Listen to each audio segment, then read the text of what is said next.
हम सभी इसीलिए भी सौभाग्यशाली हैं कि ऐसे गुरुवर की छत्र छाया, किसी को भक्त बनने के रूप में, किसी को गृहस्थ शिष्य बनने के रूप में, और किसी को साक्षात दीक्षित होकर के परंपरा के शिष्य बनने के रूप में मिली है।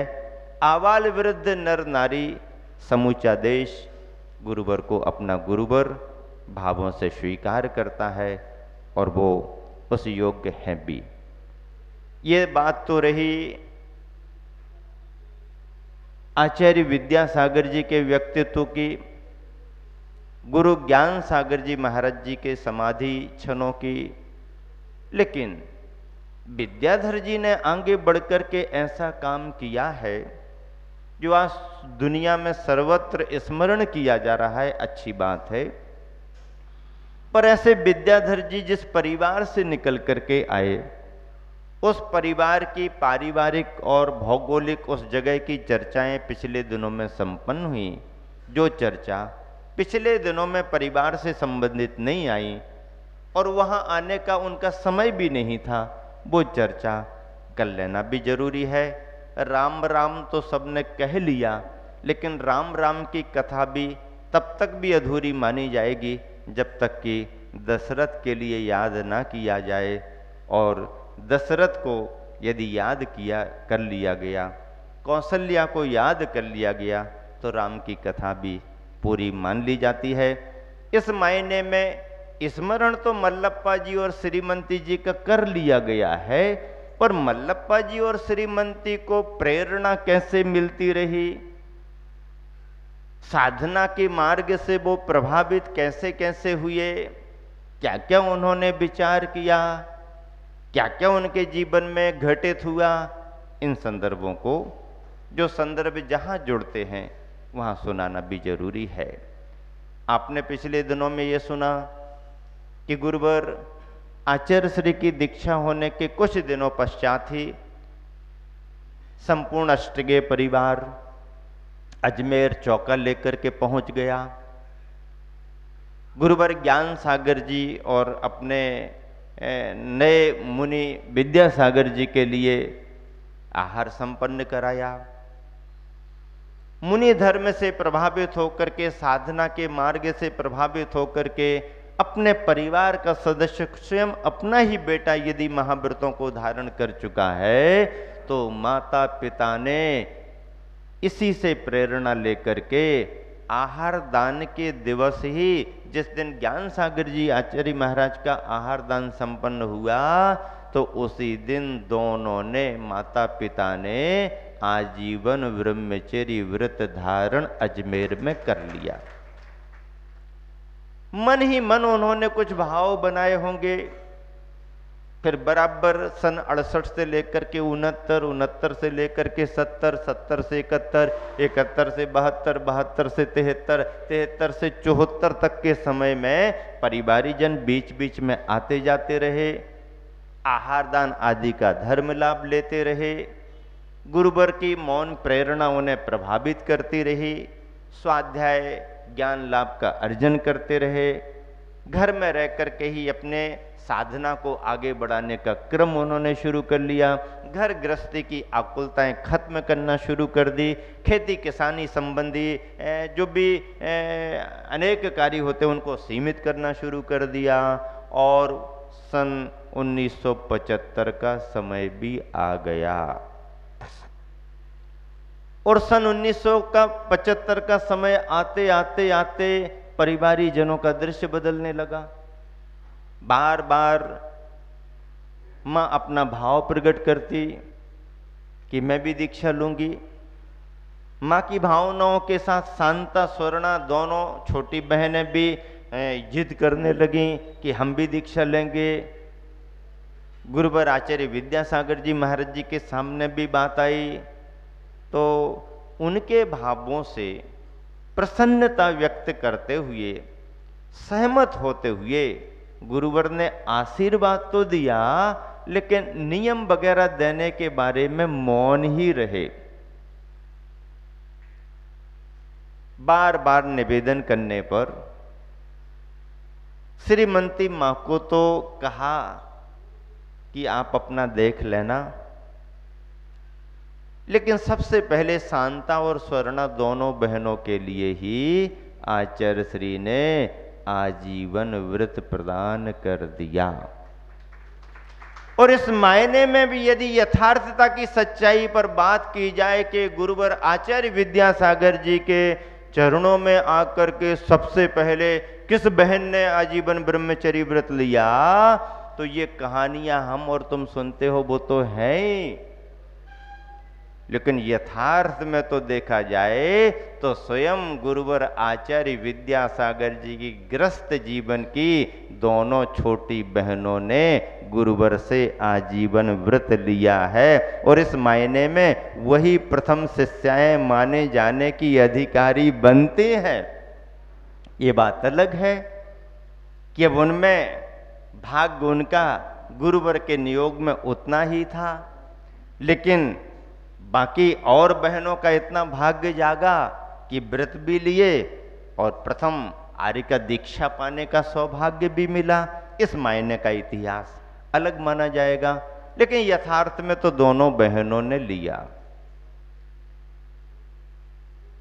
श्रीमती के भाव बार बार प्रकट हो रहे थे कि दीक्षा लूंगी, तो मल्लप्पा जी ने भी जिद कर ली कि इनकी दीक्षा होगी तो इनकी दीक्षा के पहले मेरी दीक्षा होगी। अब परिवार में हलचल हो गई, दोनों बहनों ने व्रत ले लिया। माता पिता जिद कर रहे हैं कि हम भी दीक्षा लेंगे। महावीर भैया अगलग थलग अकेले पड़ रहे हैं कि मैं क्या करूं।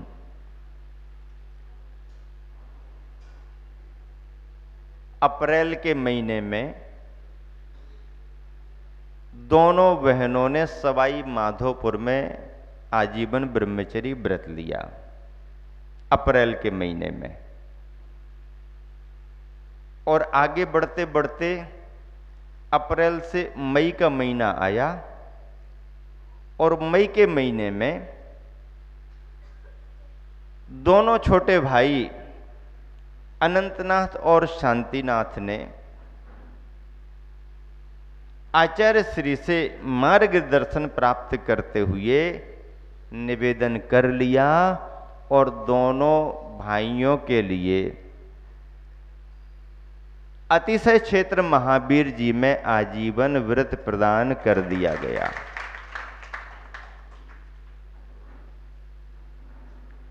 अनंतनाथ और शांतिनाथ दोनों के लिए महावीर जी में आजीवन व्रत हो गया मई के महीने में। अप्रैल के महीने में उसके पहले एक महीने पहले दोनों बहनों ने व्रत ले लिया। आचार्य श्री क्या सोच करके ऐसा आशीर्वाद दे दिए। उस समय छोटे छोटे शिष्यों को संग में रखने की कोई व्यवस्थाएं भी नहीं थी। आचार्य श्री ने स्वयं जिस उम्र में व्रत लिया है या संघ में प्रवेश किया है, कम से कम इन चारों से तो उनकी उम्र उस समय बड़ी ही थी।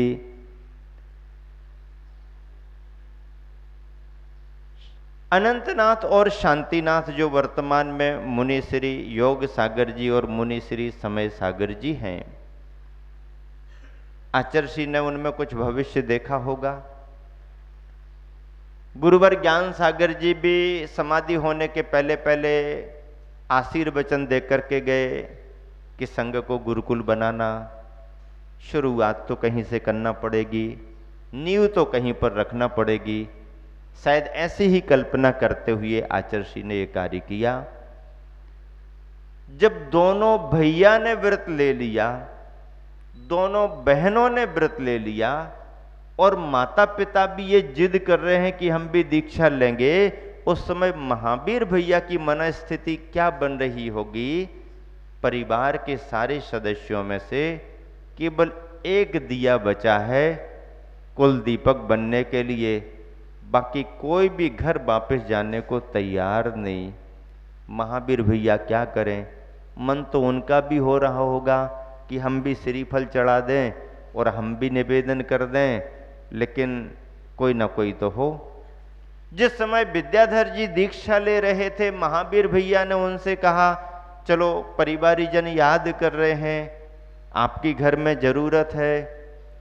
तब विद्याधर जी ने उनको क्या समझाया था, आप मुझसे भी बड़े हैं और आप मुझसे बड़े हैं, जवाबदार हैं, आपका सोच करके ही तो मैं निकल करके यहां आया हूं कि आप परिवार को संभालेंगे, यही सोच करके तो मैं यहां आया हूं। जब पहला उत्तर विद्याधर जी ने महावीर भैया को जवाबदारी देते हुए दे दिया कि आपके भरोसे ही तो मैं निकल करके आया हूं, आप बड़े हैं मुझसे, आप परिवार को संभालेंगे, तो इस समय महावीर भैया क्या कह करके गुरुवर से निवेदन करें कि अब मैं क्या करूं। गांव में हलचल मची है, रिश्तेदारों में हलचल मची है, सब चिंतित हो रहे हैं कि आखिर होगा क्या परिवार का भविष्य। रिश्तेदारों ने, गांव वालों ने महावीर भैया को बहुत समझाया, बहुत प्रेरणा दी, भाई चलो जो आगे बढ़ गए, आप तो गांव में रहें, आप तो परिवार के, कुटुंब के इकलौते अधिकारी बन करके रहें। बहुत सारी बातें की। महावीर भैया उस समय कुछ सुनने के, समझने के स्थिति में ही नहीं थे। आज जब भी महावीर भैया हम लोगों के पास आते हैं, परिवार के साथ आते हैं, अकेले भी आते हैं, बहुत स्वाध्याय करते हैं, साधना करते हैं, बहुत भाव आगे बढ़ने के हैं। आज भी वो कहते हैं मेरे मुनि बनने के भाव आज भी हो रहे हैं, लेकिन जवाबदारियां आदि आदि, और कई मायने में तो आचार्य श्री से भी उन्होंने निवेदन कर लिया, गुरुवर आप मुझे मार्गदर्शन दें, मैं स्वयं दीक्षा लेना चाहता हूँ, आप दे दें तो और अच्छा है। आचार्य श्री कहते हैं आपके स्वास्थ्य के हिसाब से और प्रकृति के हिसाब से उत्तर भारत अनुकूल नहीं होगा, यदि आपको कुछ देखना है तो दक्षिण भारत में ही देख लो। ऐसा कहकर के टाल देते हैं, मुस्कुरा देते हैं, आशीर्वाद देते हैं। महावीर भैया भी क्या कहें, चुप होकर के नमोस्तु करके वापस आ जाते हैं। हम लोगों को सुनाते हैं, महाराज जी क्या करें, मन बहुत होता है, लेकिन जवाबदारी क्या करना। फिर भी जवाबदारी से वो निर्वृत्त जैसे हो चुके हैं, उन्हें कोई अब शल्य नहीं है, विकल्प नहीं है, केवल रास्ते की तलाश कर रहे हैं कि किस मार्ग पर किसके पास आगे बढ़ा जाए। तैयारी उनकी पूरी है। महावीर भैया से उस समय का अनुभव पूछते हैं तो वो अपने शब्दों में इस तरह से बताते, महाराज जी उस समय की ये सब स्थिति देख करके इन्होंने व्रत ले लिया, वो दीक्षा लेने को तैयार, तो मेरी मनस्थिति तो ऐसी हो गई थी। वो अपने शब्दों में आज भी कहते हैं मैं तो आधा पागल जैसा हो गया था, कुछ सोच ही नहीं पा रहा था क्या करूं, किसको कहूं, खाना पीना भी सब मन ही नहीं लगता था।